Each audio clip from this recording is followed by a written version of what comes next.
You are standing in a coffee shop. You order a cappuccino. You do not think twice about it. But that cup in your hand carries 600 years of empire inside it. The real answer to where your coffee habit came from is far stranger than you think. It starts with a nomadic warband on the edge of a collapsing world.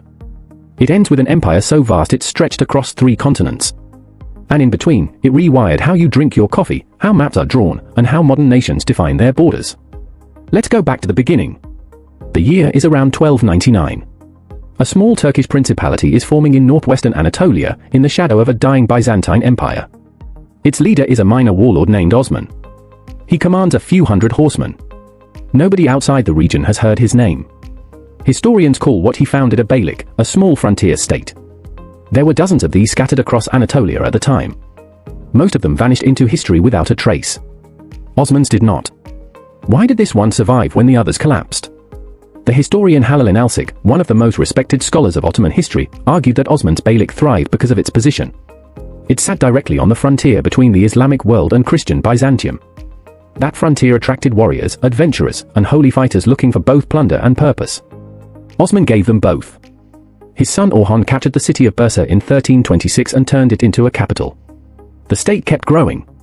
It crossed into Europe by 1354, gaining a foothold on the Gallipoli Peninsula. For the first time, a Turkish power held territory on both sides of the water separating Asia from Europe. This is where the pattern begins. Expansion. Consolidation. Expansion again. By the late 1300s, the Ottomans controlled much of the Balkans. They defeated a coalition of Serbian forces at Kosovo in 1389. They crushed a European crusade at Nicopolis in 1396. Empires were falling around them. And they kept rising. Then came a disaster nobody saw coming. In 1402, the Central Asian conqueror Timur, also known as Tamerlane, invaded Anatolia and shattered the Ottoman army at the Battle of Ankara. The Sultan was captured. The state fractured into competing factions almost overnight. Most empires do not survive a blow like that.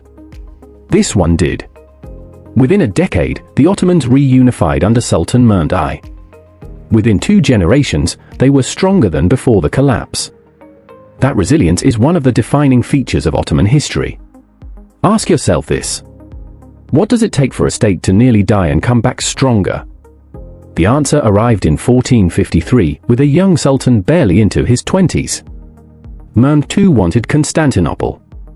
Everyone wanted Constantinople. It had resisted siege after siege for over 1,000 years, protected by walls so thick that no army had managed to break through them in living memory. Mehmed did something unthinkable. He had massive cannons built specifically to breach those walls, designed by a Hungarian engineer named Orban who had first offered his services to the Byzantines and been turned away. He also had ships hauled overland on greased logs to bypass a chain blocking the harbor. On May 29, 1453, the city fell. Byzantium, the last living remnant of the Roman Empire, ceased to exist. Mehmed rode into the ruined city and declared it his new capital. He renamed it Istanbul. This single moment reshaped world history. It pushed European trade routes to the east. It pushed explorers to look west instead, searching for new paths to Asia. Christopher Columbus set sail partly because Constantinople's fall made the old routes more dangerous and expensive. One siege. One city. And an ocean voyage that would eventually reshape 2 continents. The empire kept climbing after that. Under Suleiman the Magnificent, who ruled from 1520 to 1566, the Ottomans reached their peak. They controlled Hungary. They besieged Vienna. They dominated the Mediterranean. Istanbul became one of the largest and wealthiest cities on earth, home to mosques, markets, and a bureaucracy more sophisticated than almost anything in Europe at the time. And yes, coffee comes in here too. Coffeehouses spread rapidly through Ottoman cities in the 1500s, becoming centers of conversation, gossip, and political debate. When European travelers visited Istanbul, they brought the habit home with them. Your cappuccino has an Ottoman fingerprint on it, whether you knew it or not. So how does an empire this powerful eventually fall apart? This is where the story gets more complicated than most people assume. For a long time, historians described Ottoman decline as one long slide after Suleiman's death, as if the empire simply ran out of energy. Newer scholarship pushes back hard against that idea. The historian Caroline Finkel, in her survey of Ottoman history, argued that what looks like decline was often adaptation. The empire didn't collapse in slow motion for 300 years. It transformed, sometimes successfully, sometimes not, in response to new pressures. And those pressures were real. Population growth strained food supplies. Long wars against the Habsburgs and the Safavids drained the treasury. Global trade patterns shifted as European powers built empires by sea, cutting into routes the Ottomans had once controlled by land. There's also a climate piece to this story that surprises most people. The historian Sam White, in his research on what's called the Little Ice Age, connected a severe cooling period in the late 1500s to crop failures, famine, and rural uprisings across Anatolia. An empire's fortunes, it turns out, were never separate from the weather outside its walls. Layer all of that together. War, debt, drought, rebellion. None of these alone destroys an empire.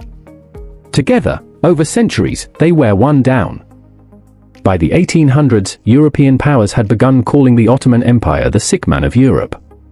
Territory kept slipping away. Egypt gained effective independence. Greece broke free after a long war. The Balkans fractured piece by piece. The empire tried to reform itself. The Tanzimat reforms of the 19th century attempted to modernize the legal system, the military, and the economy, borrowing ideas from Western Europe. Some of it worked. Much of it came too late, or clashed with entrenched interests that refused to give up power. Then came the First World War. The Ottomans allied with Germany and Austria-Hungary.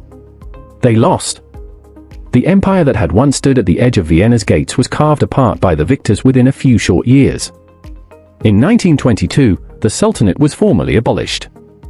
In 1923, the Republic of Turkey was declared under Mustafa Kemal Ataturk. 6 centuries of empire ended not in a single dramatic battle, but in a quiet stroke of a pen.